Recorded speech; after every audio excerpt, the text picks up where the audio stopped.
Hey, what's up, everyone? Welcome to our very first episode of MahkotaTalk show. My name is Ben, and I'm your host today, and this is my partner. My name is Kabilan, and I'm 18 years old. Welcome to our talk show too. Today we will be having our very special guest today, whose name is Mr. Mislan Azam. He is a journalist and a blogger before he became an analyst and commentator for AVL, CBA, and Malaysia basketball team. I've done research about basketball in Malaysia. Like, I saw the YouTube series called "This Show is About Basketball in Malaysia," and then I believe you are a journalist and blogger before, because I thought you are a basketball player. So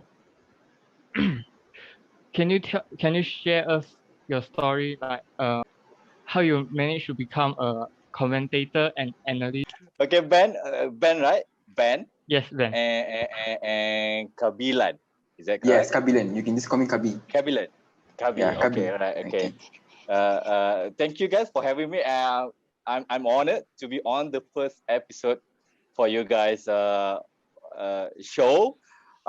This role, pick up this thing, because this is exactly how I started. You guys asked me like how I become a journalist, blogger, commentator, and all, right? But of course, during my time, I don't have all these IG, Facebook. I started off as a blogger at a time. I think it was 2007. 2007. Yeah. I started off with a blog spot. I don't know whether you guys heard of it, whether you guys even have any experience with it. But blogspot is basically like a an easy way for people to blog back in the day. So so for some of you new viewers, so basically I'm Mislan. I go by Mislan Azam. That's my stage name, not my real name though. But most of my basketball guys, basketball friends, basketball community just call me Mislan. So actually, I have a day job. I'm an accountant actually by profession. Oh, really? But I'm also but nowadays only do basketball commentary, basketball analyst for RTM, and also Astro. And it depends on whether is there any event, whether is there any jobs, and so on. But back in the day, I started just like you guys, I guess, just play basketball for fun. And basketball has been a passion since I was like very young. And actually, slam dunk. Actually, I don't know whether you guys know about slam dunk, whether you guys read the manga or whether you guys watch the anime. But slam dunk, the manga back in my days, that's where I pick up my interest in basketball. Some people they watch NBA. Some people they have their dads they used to live overseas. Some people like here in Malaysia, because they went to Chinese schools, so they see their friends play basketball. Do you went to Chinese school? No, actually, no. I'm in all Malay schools. I mean, not all Malay schools. Actually, I went to Sekolah Kebangsaan, and then I went to boarding school. I went to MRSM actually. Quite proud of it. So I make a lot of my friends. It's a very good school. Yeah, my nickname is actually come from that school actually. So that's how it stick. Because after I left school, a bunch of my friends actually from same school, we still keep in touch. We still play basketball together, and the name stuck. So I maintain this nickname up until today. So back in 2007 though, I start off back in my high school years. So back then is not, the technology is not as what it is now. We don't have Facebook, we don't have IG, we don't have WhatsApp. So back then when I started to just like how you guys curious about basketball, right? You go search about it and so on. That's how you probably watch the series on YouTube and on. But back then we don't have that, but we do have Circus 99. So that's where actually I started found out about the NC basketball scene. So back then it was Abang Khairul. He was the NC chairman, NC development at Maba during that time. So he created this group, Circus 99, if I'm not mistaken. I'm gonna explain it a little bit. So in Circus 99, that's how I meet up with some of the NC community, and then after that, fast forward. So I get to know about the NC community. But fast forward, after a few years, I went to the States. I went to US, and then at the time I was trying to get the news, get to know the scene. I couldn't get it. It's hard to get the information. So when I came back to Malaysia around that year, 2007, that's when the blogspot was kind of a hit. So that's when I started, created the PEMAINBOLAKERANJANG.blogspot.com at the time actually. Wow. And then of course I have my brother actually who's into IT, he told me to create a website for PEMAINBOLAKERANJANG.com. The PEMAINBOLAKERANJANG actually that nickname is actually come from slam dunk actually. Basketball player translated to Malay. Wow. So it means PEMAINBOLAKERANJANG. So it goes way back actually before the website. So which state that you went? Like you told, like you went to the States. So like which states? I went to Iowa State. Iowa? Sorry, what? Iowa State. Oh, Iowa State. Iowa State Okay. University. Cyclone. So I went there to study computer engineering. I dropped out, came back to Malaysia, went to UiTM, study accounting. Oh, that's so a little bit of my history that most people don't know. That's a very great. It's a great thing. So continue my story, right? Start off with a blog. I did most of it during my university years in UiTM. And then it's very hard to maintain. And then after that, I think Facebook comes. So actually you get much more easier information and fast information with Facebook. So I just couldn't maintain the website. And then the KL Dragons came. ABL started.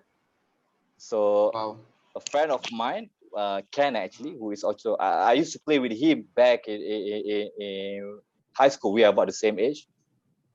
He went to Section 9, SMK Section 9. So play pick up basketball with him. So he's the one who actually asked me whether I'm interested to be a basketball commentator or not. So he's the one who gave me the first opportunity. And at the time, we did it with RTM. So I had the opportunity thanks to him. A lot of love to Ken actually. So from then I pick up.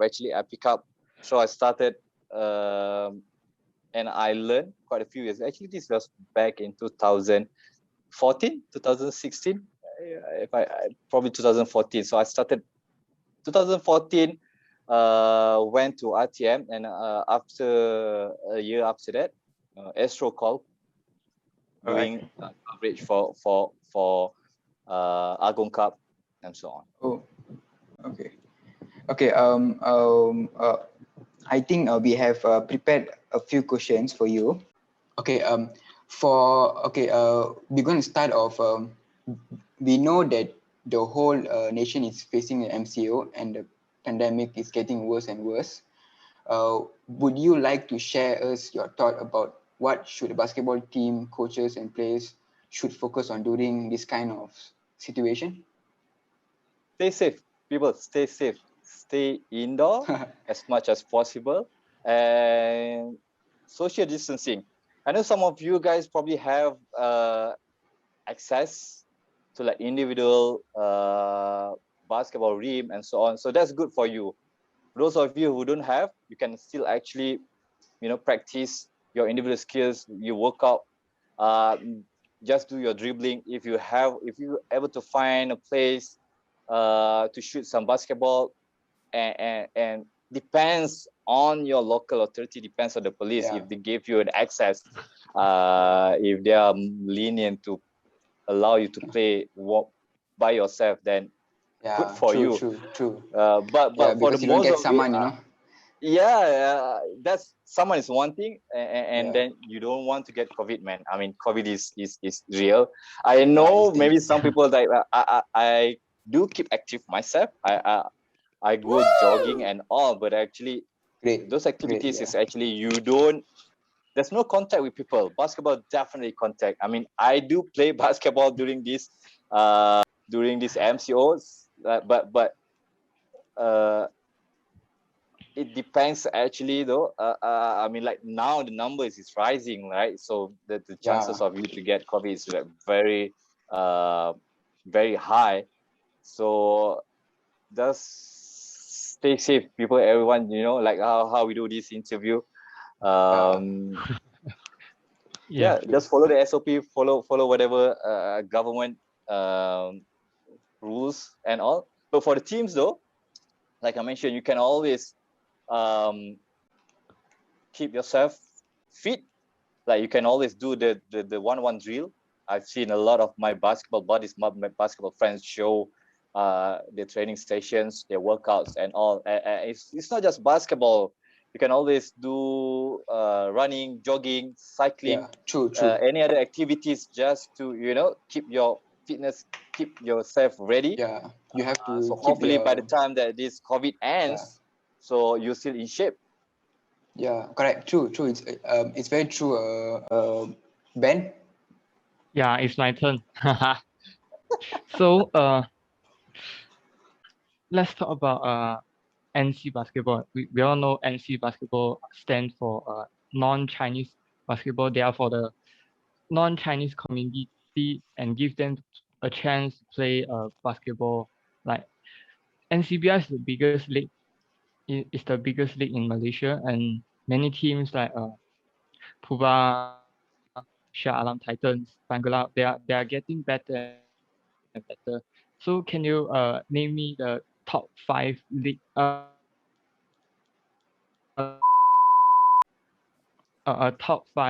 teams in NCBR? It's not that hard actually. You just pick the top 5 teams that finished from the previous NCBS season. I believe Go Strong, Bayang Gelap, Shah Alam Titans, and then I think number 4. Which team is number 4? So the top 5 team that finished. So they are probably did the top 5 team that, if you ask me. So yeah. Division 1, great. because NCBI got a lot of divisions. So my politically correct answer is the top 5 team that finished last season. Great. Okay. Sir, for this past 3 season of NCBL, we know that Go Strong has dominated the league by winning the championship 3 years in a row, which is crazy. So, what are the thoughts of it from you? Winning a championship for 3 years in a row is not that crazy. I think that probably might be wrong. Probably ATM done it before. I'm not sure whether Swoosh and Pegasus done it. Probably Swoosh and Pegasus solely done it 2 in a row. So probably ATM and Go Strong 3 in a row. I might be wrong. I haven't followed NCBL actually for quite a while, especially after my blog. I no longer run my blog. One thing though, Go Strong is a very good basketball club, very well managed. So the reason of how they were able to get the championship is because they have a very good management. That's all I can say actually. I mean, there are also other teams, other basketball clubs that have a good management, but Go Strong is actually up there. I really wish to see that Go Strong, NCBI is no longer the platform for them, and they probably realize this. I really wish they're going to go play in the open tournament. I know they have some planning. COVID is actually not helping a lot of us. So yes, true.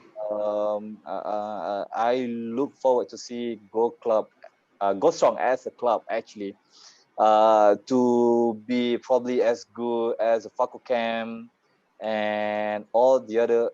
I can only think of Faku Camp. All the other Chinese team, Chinese basketball club actually. There are quite a few of them out there.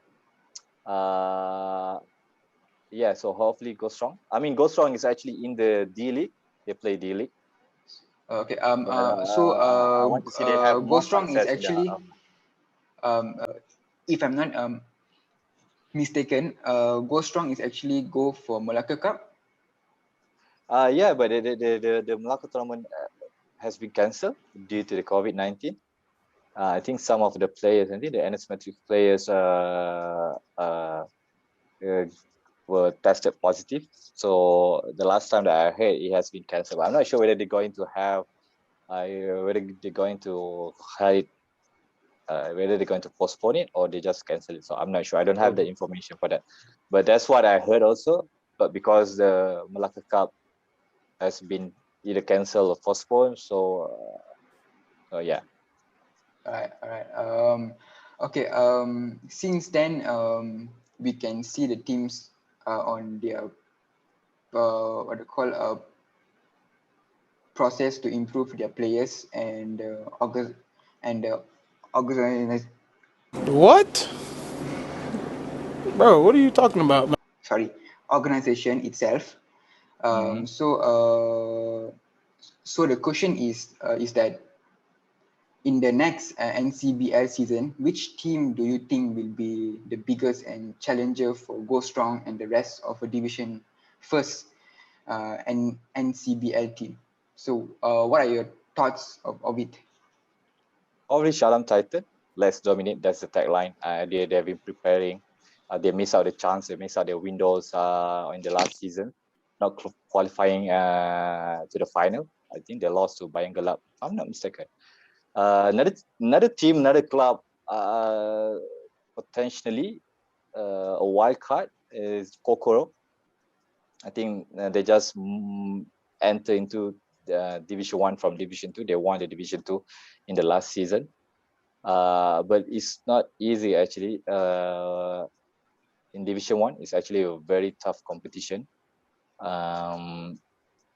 Of course, I'm not comparing NCBL Division 1 with Agong Cup. Agong Cup is definitely a different level. It's a state level.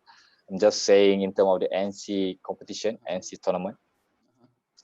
So I'm not sure how good, how well prepared Kokoro is, but I'm sure Titans, Shalan Titans is probably going to go at Go Strong in the next seasons. But that's the thing, due to the COVID-19,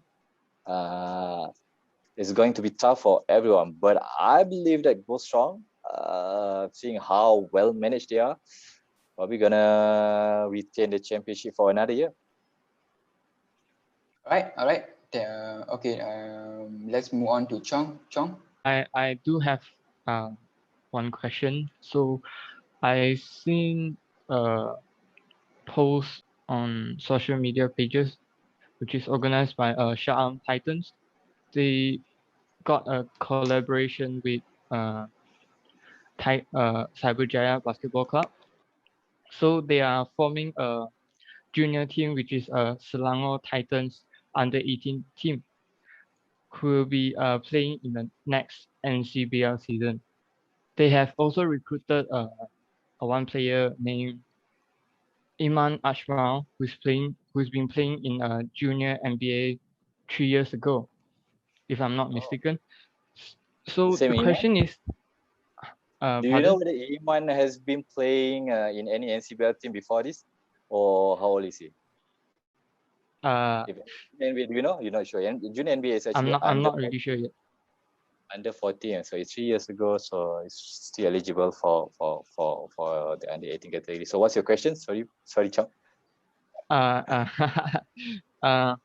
my question is, do you think it will be a challenge for any NCBL team if the Selangor Titans under 18 basketball club recruited those many wonderful players like Iman Ashmal? Do you think it will be a challenging for others NCBL team? Are you talking about the Division 1, the open category, or for the under 18 category? Under 18, under 18. I haven't seen Iman play up close. And Do you know as him? far I know, Do you know, I know Iman with the junior NBA. If you're talking about the same, but I never watched him play. I think I haven't able to watch a lot of the juniors competition. I watch a lot of the seniors tournaments, but not really the junior tournaments. Right. But as far as the under 18 category, if you're talking about the NCBL, I also haven't watched a lot of the under 18 basketball games, especially for the NCBL. But I do know this one thing though. For the youth tournaments, you need a very good team to win. You won't be able to win the tournament one great guy. No, you need to have a very good team in order for you to win. If you have like one, probably 2 or 3 guys that are very good, and you're playing against a very good team that has well prepared, experience, play a lot of tournaments, you're not gonna win. True. You're not gonna win. You need to have a very good preparation, a good team, good experience, because basketball is a team game. That's the fact. No matter how dynamic basketball is, no matter how good a player is, still it takes more than 5%. It actually takes 12% to actually to win a ball game. So if you ask me personally, my opinion though, it's going to be good exposure, good experience for Iman to play, not just in the under 18, just to play tournament, pick up a lot of experience, and then maybe if he can get exposed to the open age bracket, if you ask me, I probably think that he going to improve a lot. Just like how Megan actually, some of the guys like Megan, I think what this guy name? But damn, I forget his name. So some of the guys actually they play quite early during their teenage years. They already play in the open tournament, so they get an early exposure and they're able to maintain healthy. That's one of the key also. So they become very good as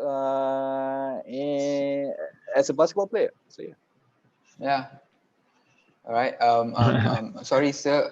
The meeting going to end another 45 minutes. So we'll give you a new link to you again, so that you can join back again. Okay. All right. All right. Hey, thanks for watching. This will be the end for our talk show. Did you enjoy the part 1 of first episode? Don't forget to like, comment and subscribe for our part 2. Goodbye everyone. See you in the next part.